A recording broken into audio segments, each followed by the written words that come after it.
Student कैसे हैं। तो आज हम लेकर आए गोली दर्पण से संबंधित कुछ परिभाषाएं जो एग्जाम में अक्सर आते रहते हैं। तो आज हम लेकर आए क्या, गोली दर्पण से संबंधित कुछ परिभाषाएं, जिसे हम अच्छे से अध्ययन करेंगे और जानेंगे, और जिसमें हमने कुछ लिख भी दिया है। वक्रता केंद्र और वक्रता त्रिज्या और ध्रुव और मुख्य अक्ष और ध्रुव के बारे में बताए हैं, और मुख्य अक्ष और दर्पण का द्वारक। तो इतने के बारे में अच्छे जानेंगे। तो तब तक इतना बताते हैं, उसके बाद इसे भी मिटाकर आप लोगों को बताएंगे। तो चलिए, तो क्या होता है कि एग्जामों में अक्सर आते रहते हैं, और जिससे बच्चे क्या होते हैं कि छोड़कर चले आते हैं। अगर पूछ देता है कि वक्रता केंद्र किसे कहते हैं, वक्रता त्रिज्या ध्रुव, तो ये बच्चे फिलहाल लिख नहीं पाते हैं। कोई भी बच्चे हैं जो भी अगर रट के जाते हैं वो लिख कर नहीं आ पाते हैं। तो चलिए, और कंसेप्ट के साथ आप लोगों को सिखाते हैं और समझाते भी हैं। तो चलिए, वक्रता केंद्र क्या होता है। तो कहोगे उस गोले के केंद्र को ही क्या कहते हैं, वक्रता केंद्र। जो हमारे डिफिनेशन है और किताब का डिफिनेशन कहता है कि इस गोले के केंद्र को, जिसका कि दर्पण एक भाग है, दर्पण का वक्रता केंद्र कहलाता है। तो ये किताब का डिफिनेशन है। अगर मान लेते हैं ये भी लिखना चाहते तो ये भी लिख सकते हो। और अगर एग्जाम में बैठ गए हैं और लिखने के लिए मान लो कोई भी दिमाग में कुछ बातें चढ़ ही नहीं रही है, तो लिख दो उस गोले के केंद्र को क्या कहते हैं। यानी पहले, सबसे पहले हम आप लोग को बताते हैं गोला, और गोले के बारे में अच्छे से बताते हैं।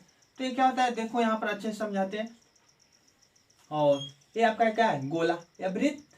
गोला गोल होता है बताए थे, वृत्त अलग होता है। तो वृत्त है, और इस वाले साइड को हम क्या बोलते हैं, मान लेते हैं एक वृत्त बनाया है, और यहाँ पर थोड़ा अच्छे से बना देते हैं और समझाते हैं। तो ये क्या वृत्त है, और इसे हम बोलते हैं क्या, साइड साइड, जैसे कि ग्राउंड होता है। तो इसे हम बोलते हैं परिधि या परिमाप। परिधि से हम लोग बोलते हैं। और मैथ भाषा में बता रहे हैं, साइंस तो नहीं पढ़े, मैथ के लिए बता रहे हैं, और उसमें अच्छे से समझा रहे हैं। तो इस गोला है, तो इसे हम बोलते हैं परिधि, और जहाँ से हम धर कर इसे बनाते हैं, और इसे बनाते हैं लवणे प्रताप से। तो जहाँ बनता है इस वाले पॉइंट को हम बोलते हैं क्या, केंद्र। जो भी अगर नहीं जान रहे हैं तो जान लें, जो मैथ पढ़े होंगे तो फिलहाल जानते ही होंगे। तो इसे बोलते हैं केंद्र। और केंद्र, जिसे केंद्र से लेकर परिधि तक की दूरी को हम बोलते हैं क्या, त्रिज्या, या जिसे हम इंग्लिश में बोलते हैं क्या, रेडियस। और ये यहाँ से लेकर फिर इस केंद्र से कुल दूरी को, जिसे हम बोलते हैं क्या, और यहाँ से लेकर और यहाँ तक की दूरी को हम बोलते हैं, जगह नहीं है फिलहाल हम इधर लिख देते, तो उसे बोला जाता है क्या, व्यास। कहने का मतलब जो साइड साइड होता है उसे हम बोलते हैं परिधि, और इसे बोलते हैं केंद्र। इस बीच वाले को केंद्र या सेंटर बोलते हैं, और यहाँ से लेके यहाँ तक की दूरी को केंद्र बोलते हैं, और केंद्र से परिधि तक की दूरी को त्रिज्या बोलते हैं। मैथ वाले जो स्टूडेंट होंगे उन लोगों को तो फिलहाल अच्छे से समझ आ रहा होगा, और जो बायोलॉजी के होंगे तो फिलहाल बता नहीं सकते हैं। तो चलिए, अगर नहीं जानते हैं तो जान लीजिए। तो कुल दूरी को बोलते हैं व्यास, और आधे दूरी को त्रिज्या, और बीच को सेंटर को केंद्र। तो यही कहा गया है। तो इतना मिटा देते हैं, और इसके साथ लेना चाहते ले सकते हैं, मिटा देते हैं और समझाते हैं। तो कहा गया वक्रता केंद्र किसे कहते हैं, वक्रता केंद्र। तो इसका डिफिनेशन, उस गोले के केंद्र को जिसका कि दर्पण एक भाग है। तो दर्पण फिलहाल एक ही भाग है, कहाँ दो भाग था। पहले दर्पण था गोल, तो इसे हम नाम दिए थे क्या, गोली दर्पण, और इसे दो भागों में काट दिया गया, और एक बाहर से कलई कर दिया गया। तो ये भी जान लीजिए, ये मेरा 4th वीडियो है। अगर नहीं देखे हैं तो डिस्क्रिप्शन में इसका पूरा वीडियो है, जाकर जरूर देख लें। तो ये मेरा 4th वीडियो है, और जिसमें हम बता रहे हैं, तो इसमें पूरी वीडियो हमारे प्लेलिस्ट में पड़े हैं, और फर्स्ट भी है, सेकेंड थर्ड सभी है, तो जाकर देख सकते हैं। तो हमने ये बताया, जो बाहर से कलई किए रहते हैं उसे हम क्या बोलते हैं, अवतल दर्पण, या जिसका परावर्तक तल क्या हो, आज जो बाहर से कलई किया उसे हम बोलते हैं अवतल दर्पण, और जो अंदर से कलई किया हो का उसे उत्तल दर्पण कहते हैं। तो इसके बारे में हमने पार्ट 3 वीडियो में जाना। तो उसके बारे में तो ये कह रहे हैं कि वक्रता केंद्र का डिफिनेशन होता है उस गोले के केंद्र को जिसका कि दर्पण एक भाग है। तो दर्पण एक ही भाग है ना, ये एक भाग हो गया, ये दूसरा भाग, तो दर्पण क्या है, एक भाग है। तो रियल में एक भाग है, वही बातें बोला कर रहा है। ये मिटाते हैं और अच्छे से समझाते हैं। तो यहाँ तक पता चलिए इस केंद्र को क्या कहते हैं, केंद्र। तो यहाँ देखो साइड में लिख कर नहीं, पहले समझा मिटा देते हैं, उसको बताते हैं। और तो ये भी पता चल गया जिसका कि एक भाग है। तो दर्पण पहले, और कुल भाग को क्या बोला था, गोली दर्पण, और इसे दो भागों में काटा गया।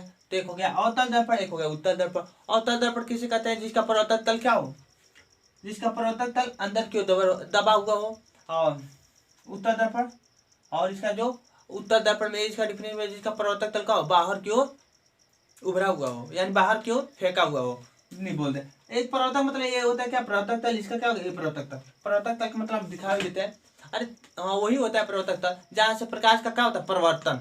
हमने प्रकाश का परिवर्तन बताया था तो उसमें बताया। तो देखिए शीशा है, ये दर्पण है, और इसका क्या है, परावर्तक तल। तहाँ से प्रकाश का क्या होता है, रिफ्लेक्शन होता है, यानी प्रकाश टकरा कर चला जाता है, उसी को हम क्या बोलते हैं, परावर्तक तल। तो इसका क्या है, परावर्तक तल।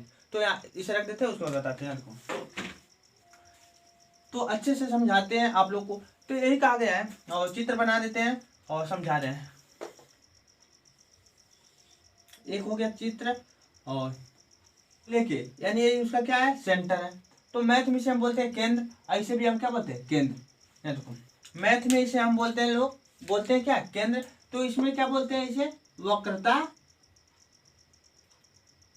केंद्र। यहाँ तो मैथ पढ़ नहीं रहे, हम क्या पढ़ रहे हैं, साइंस। तो इसे इसका नाम दिया जाता है क्या, वक्रता केंद्र, जिसे हम किससे दिखाते हैं, सी से, और उसमें ओ से दिखाते हैं। यहाँ इसे इस केंद्र को क्या बोलोगे, वक्रता केंद्र। अब वक्रता केंद्र को किससे दिखाते हैं, सी से। दिखाने मतलब प्रदर्शित करते हैं, इसे सी से दिखाते हैं। जिसे दिखा दर्पण उसे कहते हैं जो बाहर से कलय किया हो, और उत्तल दर्पण उसे कहते हैं जो अंदर से कलय किया हो। तो ये होता है, और एग्जाम में वक्रता केंद्र क्या होता है। तो कहोगे उस गोले के, यानी ये गोला है, उस गोले के केंद्र को ही क्या कहते हैं, वक्रता केंद्र कहते हैं। मोटी मोटी भाषा में लिखना है तो उस गोले के केंद्र को ही क्या कहते हैं, वक्रता केंद्र कहता है। और इसमें और एक बात लिखना है, अवतल दर्पण में, हाँ यहाँ पर है, अवतल दर्पण में ये प्रवर्तक तल की ओर होता है, और उत्तल दर्पण में क्या होता है, दूसरी ओर होता है, यानी पीछे की तरफ होता है। यानी दूसरी तरफ का मतलब पीछे की ओर। और क्या है कि हमारे पास एक गिलास है और एक गिलास नहीं है, दिखाते हैं। कहें कि अगर एक गिलास है और जो यहाँ तक क्या हुई है, भरी है, और यहाँ तक क्या है, भरा है। तो अगर कहें एक गिलास है और आधा भरा है, तो आधा समझ लेना चाहिए क्या होगा, खाली होगा। इतना आप लोग का साइंस के स्टूडेंट है तो दिमाग इतना चलना चाहिए। तो समझ आ गया देखो। तो कह रहे हैं अवतल दर्पण में क्या होता है, परावर्तक तल की ओर होता है। तो सही बात है, और दिखा भी देते हैं। अवतल दर्पण है ना, तो कह रहा है कि जो वक्रता केंद्र होता है अवतल दर्पण में परावर्तक तल की क्या होता है, सामने होता है। तो इसका परावर्तक तल कौन है, इसका परावर्तक तल कौन है, ये है ना। तो परावर्तक तल की क्या होता है, सामने होता है। और उत्तल दर्पण में क्या होता है, परावर्तक तल की दूसरी ओर। तो इसका परावर्तक तल किधर है, इसका परावर्तक तल क्या है, इधर है। और ये क्या होता है, वक्रता केंद्र उसकी पीछे की ओर। देखो जिधर कलई किया उधर है वक्रता केंद्र। यहाँ पे देखो वक्रता केंद्र कहाँ है, इधर है और इधर है। क्या देखो, यानी कहने का मतलब अवतल दर्पण में क्या होता है, ये परावर्तक तल की ओर होता है, लेकिन उत्तल दर्पण में परावर्तक तल की क्या होता है, दूसरी ओर। इसका परावर्तक तल कौन है, ये है। यानी प्रकाश किधर जाएगा, इस पर जाता है। इधर तो कलई किया है, इधर तो प्रकाश जाएगा नहीं, तो इसके दूसरी ओर। यानी कहने का मतलब प्रकाश का ये परावर्तक तल हो गया। यानी प्रकाश किस पर जाएगा, टकराएगा इस पर। तो एक वक्रता केंद्र किधर है, उसके पीछे की ओर। और इसमें क्या है, परावर्तक तल की ओर है। यानी इसका यही है ना, परावर्तक तल, इसी पर प्रकाश जाएगा और टकराएगा, वापस आएगा। तो यही कहा गया है, उस गोले के केंद्र को ही क्या कहते हैं, वक्रता केंद्र। और यह अवतल दर्पण में परावर्तक तल की ओर होला, हो गया। और उत्तल दर्पण परावर्तक तल की दूसरी ओर, यानी दर्पण के पीछे, बोल सकते हो क्या, दर्पण के पीछे या दूसरी ओर। तो हो गया, तो अच्छे समझ आ गया होगा। तो वक्रता केंद्र किसे कहते हैं, कहोगे उस गोले के केंद्र को वक्रता केंद्र कहते हैं, जिसका कि दर्पण एक भाग है, दो भाग तो है नहीं, जिसका कि दर्पण क्या है, एक भाग है। और अवतल दर्पण में क्या होता है, परावर्तक तल की ओर होता है। ये आपका क्या है, परावर्तक तल। यानी कहने का मतलब परावर्तक तल ये है, और ये क्या होता है, अवतल दर्पण में परावर्तक तल की ओर होता है, और उत्तल दर्पण में परावर्तक तल की क्या होता है, ये इसका परावर्तक तल है, तो ये दूसरी ओर होता है, यानी पीछे की तरफ होता है। तो हो गया, यही बातें लिखना था। तो इसमें समझ लो कौन सी रटने की बातें हैं, हो गया। तो मिटा देते हैं और समझाते हैं। अब कह रहा है कि वक्रता त्रिज्या क्या होता है, तो इसका डिफिनेशन और आसान है। कहोगे यहाँ से देखो, वृत्त है, ये क्या है, वृत्त है। और यहाँ इसे बोलते हैं केंद्र, और इसको बोलते हैं क्या, त्रिज्या। तो कहोगे उस गोले की त्रिज्या कोई क्या कहते हैं, वक्रता त्रिज्या। मैथ में इसे त्रिज्या बोलते हैं, तो विज्ञान में इसे वक्रता त्रिज्या बोलते हैं। तो एक बात है, वो किताबें में थोड़ा सा बना के लिख दिया है, एक छोटी सी बातें नहीं बोल सकते हो। उस गोले की त्रिज्या, उस गोले की, यानी कहोगे इस गोले की त्रिज्या को, जिसका कि या एक बोल देते हैं उस गोले की त्रिज्या को जिसका कि दर्पण क्या है, एक भाग है। तो एक छोटी छोटी बातें उसमें जोड़ना है जिसका कि एक भाग है। अब मन करे तो जोड़ो या मत जोड़ो, काट भी सकते हो, उससे कोई प्रॉब्लम नहीं होने वाला है। तो कहोगे उस गोले की त्रिज्या क्यों, उस गोले की त्रिज्या को जिसका कि दर्पण क्या है, एक भाग है, उस त्रिज्या को ही क्या कहते हैं, वक्रता त्रिज्या। मैथ में इसे त्रिज्या बोलते हैं, लेकिन साइंस में इसका नाम क्या है, वक्रता त्रिज्या। तो हम साइंस पढ़ रहे हैं तो साइंस की भाषा से क्या बोलते हैं, वक्रता त्रिज्या। तो भी याद हो गया। बुक लेकर बैठे हैं अगर हाई स्कूल वाले जितने भी हैं स्टूडेंट, तो फिलहाल उससे मिलाते रहेंगे। डिफिनीशन हम बोल ले रहे हैं जिसका हम पीडीएफ भी प्रोवाइड करा देंगे। अगर कमेंट बॉक्स में आप लोग को जरूरत है, कमेंट बॉक्स में जरूर बताएं। तो चलिए ध्रुव क्या होता है उसके बारे में बताएंगे। तो ध्रुव क्या होता है और फिलहाल मिटा देते हैं और ध्रुव के बारे में बताते हैं। तो इसी फिगर पे हम बता दे रहे हैं क्या है आपका, ये आपका अवतल दर्पण हुआ है और ये वाले फिगर को हम मिटा देते हैं, नहीं तो रहने देते हैं उसी तरह। तो आप कहोगे फिगर ये प्रवर्तक तल है, इसका नाम दिए थे M1 M2, किसी कोई भी है तो नाम ले सकते हो। तो ध्रुव क्या होता है, इधर जो होते हैं जो इधर प्रतिबिंब बनते हैं वो कथा केंद्र सी से क्या होता है, वो कथा केंद्र। तो एक बात है हमने थोड़ा सा मिस्टेक किए और उसके लिए हम बताते। और कोई पूछे वक्रता केंद्र किसे, जिसे इंग्लिश में बोलते हैं सेंटर ऑफ द क्रेटर। उस गोले के यानी उस गोले के केंद्र को, यानी वृत्त में उसे केंद्र बोला जाता है, तो इसमें क्या बोलोगे, वक्रता केंद्र। उस गोले को केंद्र को कहते हैं वक्रता केंद्र। अवतल दर्पण में क्या होता है, वक्रता केंद्र प्रवर्तक तल की ओर होता है, और उत्तल दर्पण में प्रवर्तक तल की दूसरी ओर, यानी जिधर कलाई किया है उधर होता है, यानी दूसरी तरफ होता है। हो गया। और लिखोगे इसे हम क्या कहते हैं, सी से प्रदर्शित करते हैं। एक छोटी सी लाइन लिख लेना, वही भूल गए थे। इसे सी से क्या कहते हैं, प्रदर्शित करते हैं। और वक्रता त्रिज्या को आर से प्रदर्शित करते हैं, लिख सकते हैं इसे आर से दिखाते हैं। यानी प्रदर्शन मतलब होता है दिखाना। नहीं कहते कि आप प्रदर्शन में आए हो, कहीं किसी के घर में या रिश्तेदारी में जाते हैं तो प्रदर्शन में होता है दिखाना। तो वक्रता त्रिज्या को आर से दिखाते हैं और इसे सी से। और हमें आज पढ़ाना फिर क्या, पोल, यानी पोल किसे कहते हैं। तो इधर जो प्रतिबिंबें बनती हैं, प्रतिबिंब में होता है इमेज, और जो प्रवर्तक तल की ओर बनते हो वो वास्तविक बनते हैं यानी रियल बनते हैं, और इधर जो बनते हैं आभासी, जिसे और काल्पनिक बोलते हैं, जिसका कल्पना ही ना बस कल्पना किया जाए। तो इधर एक हम लाइन एक कल्पना कर लेते हैं डैश डैश। तो इसे ध्रुव किसे कहा जाता है, इसका डिफिनेशन है दर्पण के प्रवर्तक तल के मध्य बिंदु को क्या कहते हैं, दर्पण का ध्रुव कहते हैं। यानी कहने का मतलब कह रहे हैं कि दर्पण है यानी शीशा है, दर्पण के प्रवर्तक तल के मध्य बिंदु को, यानी यहाँ जो होता है यहाँ पर इस मध्य बिंदु को क्या कहते हैं, ध्रुव कहते हैं या पोल कहते हैं। तो इसका डिफिनेशन हम आसानी से लिख सकते हैं। कहोगे उस दर्पण के, यानी बोल सकते दर्पण मतलब होता है इस शीशे के, यानी दर्पण के प्रवर्तक तल के मध्य बिंदु को, यानी बीचा बीच यानी बोले मध्य बिंदु को ये क्या कहते हैं, दर्पण का पोल कहते हैं। मध्य मतलब यानी कहोगे इस शीशे के, यानी इस दर्पण के मध्य बिंदु को ये क्या कहते हैं, ध्रुव कहते हैं। यानी शीशे के, यानी दर्पण मतलब होता है शीशे के मध्य बिंदु को ही क्या कहते हैं, दर्पण का पोल कहते हैं, ध्रुव कहते हैं। तो यहाँ तक समझ आ गया। और हमें पढ़ना है मुख्य अक्ष और दर्पण का द्वारा। तो एक बार दोहरा देते हैं और अच्छे से। वक्रता केंद्र क्या होता है, कहोगे उस गोले के केंद्र को क्या कहते हैं, वक्रता केंद्र, जिसका कि एक भाग है, जोड़ लो, जिसका कि एक भाग या ना जोड़ते तो कोई बात नहीं। कहोगे उस गोले के, यानी उस गोले के केंद्र को क्या कहते हैं, वक्रता केंद्र कहते हैं। अवतल दर्पण में क्या होता है, प्रवर्तक तल की ओर होता है। तो देख लीजिए होता है, ये इसका क्या है, प्रवर्तक तल है ना, यह इसकी ओर होता है वक्रता केंद्र, और उत्तर दर्पण में प्रवर्तक तल की दूसरी ओर, यानी दर्पण के पिछवाड़े बोल सकते हैं, पीछे। यानी देखो ये कलई किया है यानी उसके पीछे होता है। तो यही बात लिखना था। और इसे सी से प्रदर्शित करते हैं। वक्रता त्रिज्या का होता है, त्रिज्या मैथ में उसे बोलते हैं त्रिज्या, यानी उस गोले की त्रिज्या को ही क्या कहते हैं, वक्रता त्रिज्या, जिसका कि एक भाग है, जोड़ दो। या बोल सकते हो उस गोले की त्रिज्या को ही क्या कहते हैं, वक्रता त्रिज्या। हो गया। ध्रुव उस दर्पण के मध्य बिंदु को, यानी दर्पण के प्रवर्तक तल दर्पण के प्रवर्तक तल के मध्य बिंदु को ही क्या कहते हैं, दर्पण का द्वारा। तो फिलहाल वक्रता केंद्र व वक्रता त्रिज्या एग्जामों में आए करते हैं। और इसके बाद मुख्य अक्ष बताते हैं, और मुख्य अक्ष और क्या, मुख्य द्वारा। तो मिटाते हैं और बताते हैं।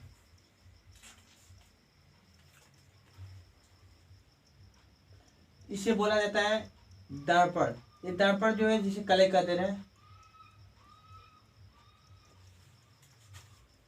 ये क्या है, दर्पण है। आपका यहाँ पर क्या है, ध्रुव, यानी दर्पण के प्रवर्तक तल, यानी दर्पण है इसका बताएं, दर्पण के प्रवर्तक तल के मध्य बिंदु को ही क्या कहते हैं, हम ध्रुव कहते हैं। तो यहाँ पर क्या है, ध्रुव है और इसके बीच में क्या होगा, और मान लेते इसका कल्पना किए, तो यहाँ पर क्या होगा, केंद्र, इसे बोलते हैं वक्रता केंद्र।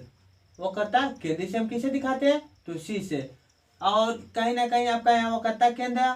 और मुख्य अक्ष क्या होता है, तो मुख्य अक्ष का डिफिनेशन बहुत अच्छा है, एक है बोले हैं मुख्य अक्ष का, दर्पण के ध्रुव तथा वक्रता केंद्र को मिलाने वाली रेखा को क्या कहते हैं, मुख्य अक्ष। यानी कहने का मुख्य अक्ष क्या होता है, क्या होगा, दर्पण का क्या है, ध्रुव, दर्पण के ध्रुव तथा वक्रता केंद्र को मान लो एक रेखा लिए मिलाए, दर्पण के ध्रुव तथा वक्रता केंद्र को मिलाने वाली रेखा को क्या कहते हैं, मिला लो एकदम अच्छे से, मिलाने वाली रेखा को क्या कहते हैं, मुख्य अक्ष, जिसे हम बोलते हैं प्रिंसिपल एक्सिस, इसे बोलते हैं मुख्य अक्ष। समझ आ गया, कहोगे इसे बोलते हैं क्या, ध्रुव, लिख देते हैं ध्रुव। तो एक कल्पना के लिए बताए हैं और मिटा देते हैं। तो यानी देखो एक पहले क्या एक ही भाग है, यानी वृत्त का हुआ होगा, तो बीच वाले भाग को हम क्या बोलते हैं, उसका सेंटर यानी केंद्र बोलते हैं। तो यहाँ पर हम साइंस पढ़ रहे हैं, तो साइंस में इसे क्या बोलेंगे, वक्रता केंद्र। तो कहे दर्पण के ध्रुव तथा वक्रता केंद्र को मिलाने वाली रेखा को क्या कहते हैं, मुख्य अक्ष। तो मुख्य अक्ष का डिफिनेशन लिख लेंगे ना एग्जाम में, याद रखो। या अगर भूल गए, हम मान लो बोले नहीं दर्पण, लिख दे ध्रुव और वक्रता केंद्र को मिलाने वाली रेखा को क्या कहते हैं, मुख्य अक्ष। तो ये भी सही बात है, ये भी लिख सकते हो, लेकिन फिलहाल भूल कर ना जाए। कहोगे दर्पण के ध्रुव, यानी दर्पण है शीशा के ध्रुव और वक्रता केंद्र को मिलाने वाली रेखा को क्या कहते हैं, मुख्य अक्ष। तो मुख्य अक्ष का डिफिनेशन लिख लेंगे अच्छे से। तो चलिए आगे बताते फिर।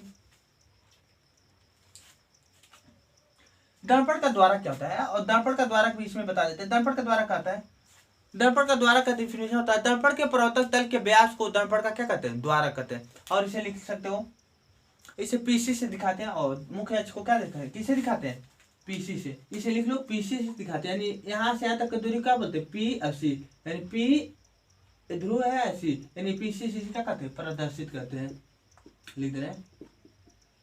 तो किसको, मुख्य अक्ष को पीसी से प्रदर्शित करते हैं। यानी कहो कि ध्रुव और वक्रता केंद्र को मिलाने वाली रेखा को क्या कहते हैं, मुख्य अक्ष। और दर्पण का द्वारक क्या कहते हैं, तो आप बोल सकते हो उस गोले के व्यास को क्या कहते हैं, उस गोले के बोले थे। और यहाँ पर बता देते हैं, और मान लेते वृत्त है, और वृत्त के बारे में अच्छे से पहले चर्चा किया। तो आधे दूरी को यहाँ से यहाँ तक की दूरी को बोलते क्या, वक्रता त्रिज्या। और यहाँ से हमने बताया था, और कुल हो तो उसे क्या बोलते हैं, व्यास, व्यास बोलते हैं ना, मैथ वाले जानते हो कि व्यास। तो ही बोले हैं दर्पण के प्रवर्तक तल के व्यास को क्या कहते हैं, दर्पण का क्या कहते हैं, द्वारक। ऐसे किसे दिखाते हैं, M1 M2 से प्रदर्शित करते हैं, दर्पण को इसे M1 M2 से प्रदर्शित करते हैं। तो ये मिटा देते हैं। और देखिए, और पूछे दर्पण का द्वारक क्या होता है, तो कहोगे उस गोले के या दर्पण के, यानी दर्पण है यानी शीशा, दर्पण के प्रवर्तक मतलब प्रवर्तक है ना, दर्पण के प्रवर्तक तल के व्यास को कुल को क्या बोलोगे, व्यास का आधा दूरी का त्रिज्या बोला जाता है, कुल को क्या, व्यास को दर्पण का क्या कहते हैं, द्वारक।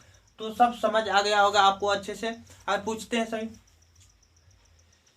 गोली दर्पण क्या होता है, नहीं वक्रता केंद्र क्या होता है, कहोगे उस गोले के केंद्र को क्या कहते हैं, वक्रता केंद्र कहते हैं, जिसका कि जो है क्या एक भाग है। और अवतल दर्पण में क्या होता है, अवतल दर्पण वक्रता केंद्र की ओर होता है, अवतल दर्पण क्या होता है, प्रवर्तक तल की ओर होता है, और उत्तल दर्पण प्रवर्तक तल की दूसरी ओर, और जिसे हम क्या सी से प्रदर्शित करते हैं। वक्रता त्रिज्या क्या होता है, उस गोले की त्रिज्या को क्या कहते हैं, वक्रता त्रिज्या। ध्रुव, दर्पण के ध्रुव किसे कहते हैं, तो दर्पण की क्या बताए, दर्पण के प्रवर्तक तल के मध्य बिंदु को क्या कहते हैं, दर्पण का ध्रुव कहते हैं। मुख्य अक्ष क्या कहते हैं, ध्रुव, और उस दर्पण के ध्रुव तथा वक्रता केंद्र को मिलाने वाली रेखा क्या कहते हैं, ध्रुव। और दर्पण का द्वारक किसे कहते हैं, तो दर्पण के द्वारा दर्पण के प्रवर्तक तल के व्यास को क्या कहते हैं, दर्पण का द्वारक। तो ये अक्सर एग्जामों में आते रहते हैं, और जिसे एक दो एग्जाम में अक्सर पूछ लिया करता है। तो आज के लिए बस इतना, और इसके नेक्स्ट वीडियो में हम मुख्य फोकस के बारे में अच्छे से अध्ययन करेंगे। तो आज के लिए बस इतना ही।